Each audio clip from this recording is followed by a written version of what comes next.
ہوں میں 15 سال پاکستان کا الیکٹڈ ممبر رہا ہوں، 3 دفعہ میں ہائی کورٹ بار کا صدر رہا ہوں۔ ہمارا یہ مطالبہ رہا ہے کہ رائٹ آف اپیل ہونا چاہیے۔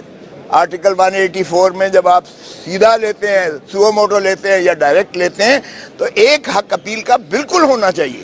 یہ ہمارا ہمیشہ سے مطالبہ۔ جس پر ہمارا اختلاف تھا وہ یہ کہ یہ آئین میں ترمیم کرنا اس کی ضرورت ہے، لیکن بہرکیف ہائی کورٹ نے کر دیا، ہم اس پر خوش ہیں، اس لیے کوئی ایسی بات نہیں ہے۔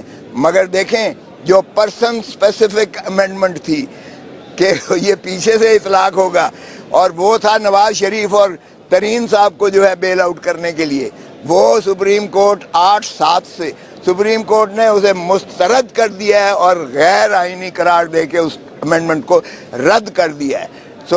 فیصلہ میں سمجھتا ہوں ٹھیک ہے۔ ہم نے استدعا اور کر رکھی ہے کہ خدا را یہ 3-4 اور مقدمات جو ہیں فل کورٹ سنے۔ ہمیں بالکل، میں نے تو خود اعتزاز احسن کی جو پٹیشن تھی کہ سویلینز کو فوجی عدالتوں میں نہیں ٹرائی کیا جا سکتا، یہ سوائے اس کے کہ آپ نے خوف کی فضا بنانے کے لیے آپ نے یہ قانون بنایا ہے۔ خدا را اس قانون پر بھی آپ فیصلہ دیجئے گا، کیونکہ قاضی فائز عیسیٰ صاحب خود ایک دبنگ فیصلہ پہلے 2015 میں دے چکے ہیں، جس میں انہوں نے کہا تھا یہ اے پی ایس کے بعد 21ویں اور 23ویں ترمیم سے کیا گیا تھا، انہوں نے کہا آئینی ترمیم سے بھی آپ سویلینز کو ملٹری کورٹس میں ٹرائی نہیں کر سکتے۔ یہ پیرلل جوڈیشری بنانے کے مترادف ہے جو آئین کی روح کو مجروح کرتا ہے، گرانڈ نارم کو۔ میں نے اپلیکیشن دی ہے کہ اس کو جو ہے ارجنٹ اپلیکیشن کے اس کو بھی لگایا جائے۔ دوسرے مقدمات جو اسی نوعیت کے ہیں، 90 دن کا الیکشن، ارے بھائی اس کو بھی سن لیں۔ اور پھر جو علوی بیچارہ صدر پاکستان جو وہاں محبوس ہے، بند ہے، جس کا سیکٹری بھی اس کی بات نہیں مانتا ہے، ملازم اس کی بات نہیں مانتا ہے، وہ کہتا ہے میں نے سائن نہیں کیے یہ 2 بل، ایک آرمی میں امینڈمنٹ ترمیم کا، ایک آفیشیل سیکریسی ایکٹ میں ترمیم کا، میں نے دستخط نہیں کیے۔ یہ فراڈ بلز ہیں جو آئے ہوئے ہیں، اس کے تحت عمران کو ٹرائی کر رہے ہو، فراڈ ہے یہ۔ وہ بھی سپریم کورٹ میں چیلنج ہوا ہے۔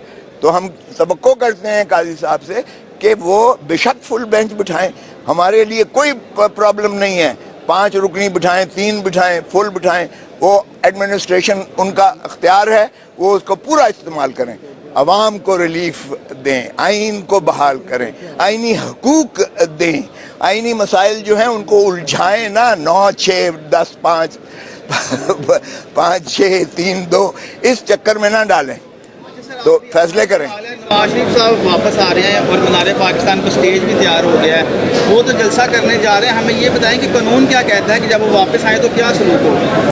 دیکھیں وہ تو سیدھا ہے، اگر کوئی قانون اور آئین کی بالادستی ہے، پہلے تو میں وزیر اعظم سے پوچھتا ہوں کہ ایک سزا یافتہ مجرم جو عدالتی مفرور ہے، اس کو پاکستان کے امبیسڈر نے اسے کیسے پروٹوکل دے کر ان کو جو ہے وہاں سے الوداع کہا، لندن سے، کس قانون کے تحت؟ اس کا تو فرض تھا اس کو پکڑ کے ڈپورٹ کرتا۔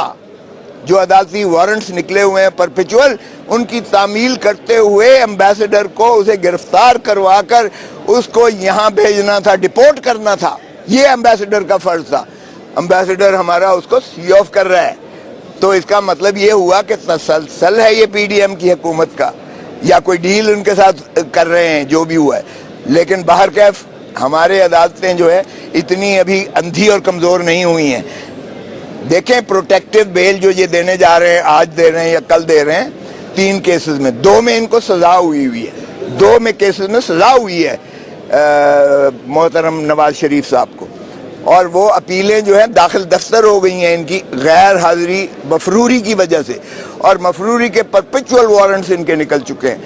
اس لیے ان کو پروٹیکٹیو بیل ملتی ہے، جو سزا نہ ہوا ہو، انڈر ٹرائل ہو، اس کو پروٹیکٹیو بیل ملتی ہے کہ جی مجھے اب کیس کا پتہ چلا ہے اور میں فیس کرنا چاہتا ہوں، مجھے عدالت میں رسائی کے لیے مجھے 2 دن یا 5 دن یا 7 دن دیے جائیں۔ یہاں تو سزا